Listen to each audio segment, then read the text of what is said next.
Assalamualaikum warahmatullahi wabarakatuh. Saya Fania Elsa Nabila, saya mahasiswa dari Universitas Muhammadiyah Gombong, program studi D3 Kebidanan. Di sini saya akan membahas mengenai tentang tahapan persalinan. Apa sih yang dimaksud dengan persalinan?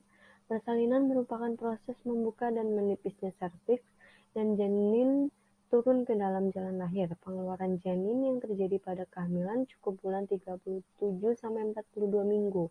Lahir spontan dengan presentasi belakang kepala, tanpa komplikasi baik ibu maupun janin. Kala 1 atau pembukaan. Fase ini disebut dengan fase pembukaan.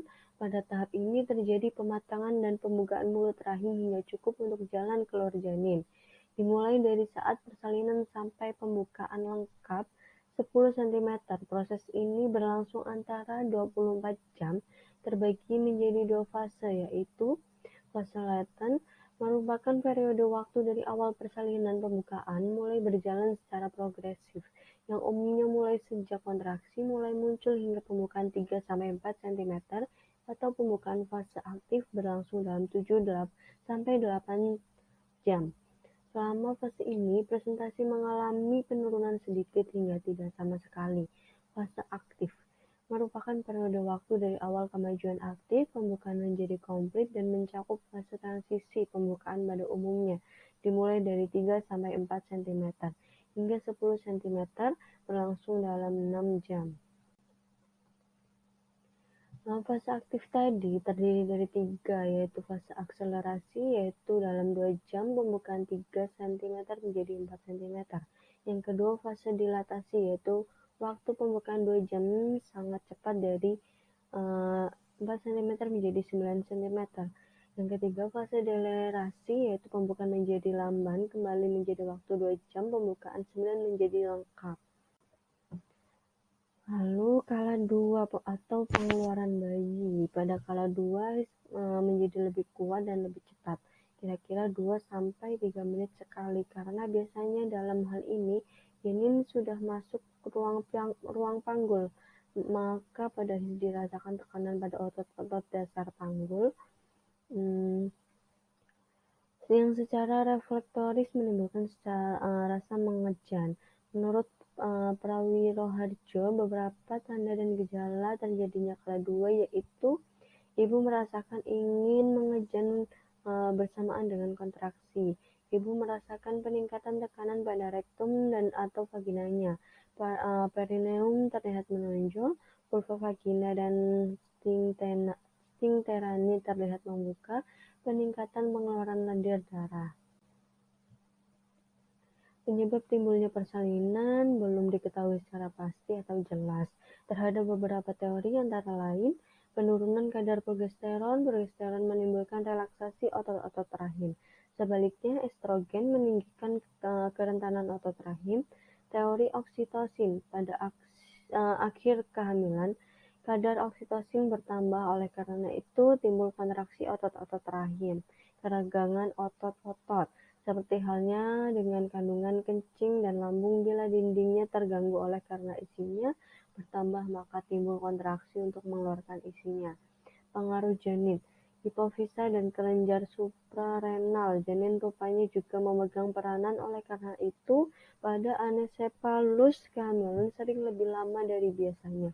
Teori prostaglandin, hasil dari percobaan menunjukkan bahwa prostaglandin F2 dan E3 yang diberikan secara intravena, intra dan ekstramial menimbulkan kontraksi miometrium pada setiap umur kehamilan.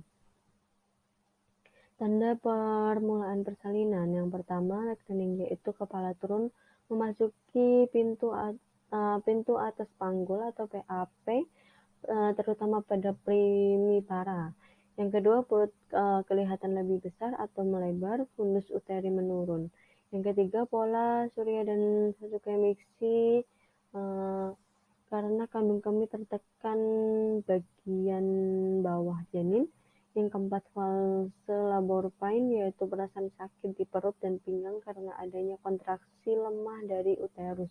Yang kelima, serviks, menjadi lembek, mendatar, dan mengeluarkan sekresi lendir dari darah dari vagina. Prosedur kala 3, periksa adakah bayi kedua, suntikan oksitosin intramuskuler pada lateral pada ibu atau intravena bila sudah terpasang infus. Pasang klem tali pusat 3 cm dari umbilikus bayi, lalu tali pusat ditekan dan didorong ke arah distal atau ke sisi plasenta, dan pasang klem tali pusat kedua sekitar 2 cm dari klem pertama.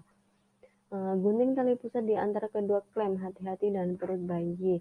Lalu bayi diberikan kepada petugas kesehatan lainnya yang merawat bayi, atau bayi segera diletakkan di dada ibu untuk inisiasi menyusui dini atau IMD. Lakukan peregangan tali pusat saat uterus berkontraksi untuk mengeluarkan plasenta. Cara pegangan tali pusat adalah tangan membawa klem ke arah bawah, sedangkan tangan lainnya memegang uterus sambil mendorong ke arah dorsokranial. Jika tali pusat bertambah panjang, maka pindahkan ke lain hingga jarak 5-10 cm dari kurva ibu. Dilakukan peregangan tali pusat berulang dengan perlahan hingga plasenta lahir spontan. Jika dalam 30 menit plasenta tidak lahir spontan atau terjadi retensio plasenta, maka plasenta dilahirkan secara manual. Prosedur kala 4. Kala 4 adalah fase setelah plasenta lahir hingga 2 jam postpartum. Pada kala ini dilakukan penilaian pendarahan pervaginaan. Bila ditemukan robekan jalan lahir, maka perlu dilakukan hecting atau penjahitan. Setelah itu tenaga medis harus menilai tanda-tanda vital ibu, memastikan kontraksi uterus yang baik, dan memastikan tidak terjadi perdarahan postpartum. Selain itu, ibu sebaiknya dimotivasi untuk melakukan IMD dalam waktu minimal 1 jam setelah melahirkan. Setelah proses IMD selesai atau 1 jam setelah lahirnya bayi, akan diberikan suntikan vitamin K intramuskular di antara lateral paha kiri. Dan 1 jam setelahnya diberikan imunisasi hepatitis B pada anterolateral paha kanan. Yang terakhir, memandikan bayi selama 24 jam pertama sebaiknya dihindari untuk mencegah hipotermia. Baik, penjelasan atau pembahasan mengenai tahapan persalinan dari saya cukup sekian. Terima kasih. Wassalamualaikum warahmatullahi wabarakatuh.